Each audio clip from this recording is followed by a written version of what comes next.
Après avoir appris que chez le Benoni il y a du mal, et malgré cela il se maîtrise et ne faute jamais, le juif demande à l'Admorazaken: comment se fait-il que chez ce juif il y a du mal, et pourtant il n'a jamais fauté et ne fautera jamais?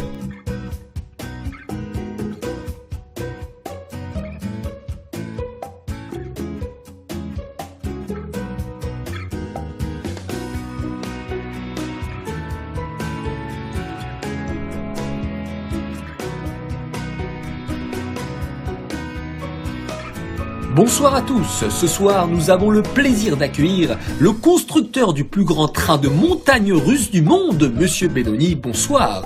Bonsoir, shalom à tous. Nous voudrions te demander, Monsieur Benoni, comment as-tu réussi à construire un aussi grand train? Chacun qui monte dans ce train a son propre parcours, vraiment un chef-d'œuvre. Ce n'est pas moi qui ai construit ce train. Alors qui l'a construit? Akadosh Baruch Hu. Hachem construit le parcours de ce grand train, les montées et surtout les descentes. Chacun a son propre trajet, sa propre vie. Vraiment intéressant.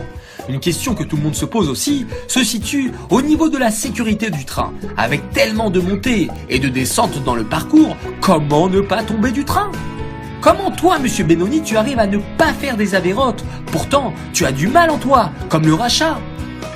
Regarde, la réponse est très simple. Tout celui qui a un peu la tête sur les épaules sait que pour monter dans ce train, il faut absolument attacher sa ceinture de sécurité. C'est logique. Donc, si tu mets ta ceinture de sécurité, tu ne peux pas tomber.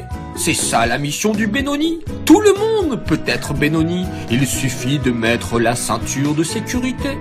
Et dans la vie de tous les jours, à quoi correspond cette ceinture ?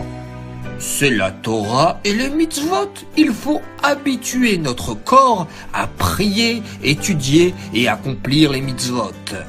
Mais avec tout cela, concrètement, est-ce dangereux? Si nous nous habituons donc à faire la Torah et les mitzvot, on peut quand même tomber? Regarde, il y a des gens que je n'arrive vraiment pas à comprendre qui détachent leur ceinture au cours du voyage. C'est complètement illogique et dangereux. Ça, c'est le rachat et je ne le comprends pas du tout. Dis-nous, Monsieur Benoni, comment doit-on attacher cette ceinture de sécurité? En général, il faut l'attacher fermement et fortement. Maintenant, si la descente est très inclinée, il faut l'attacher avec Messirut Nefesh, avec don de soi. Cependant, il faut absolument que le cerveau prenne le contrôle du cœur pour comprendre quelle chute on ferait si on en venait à détacher notre ceinture. Et ça, c'est le travail du Benoni. Monsieur Benoni, nous vous remercions du fond du cœur. Devoir à faire.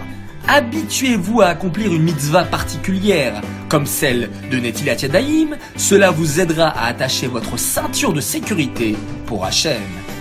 Et rappelez-vous, nous sommes à la dernière ligne droite vers la Géoula, Hamitit ve'Hashelema. Yeah.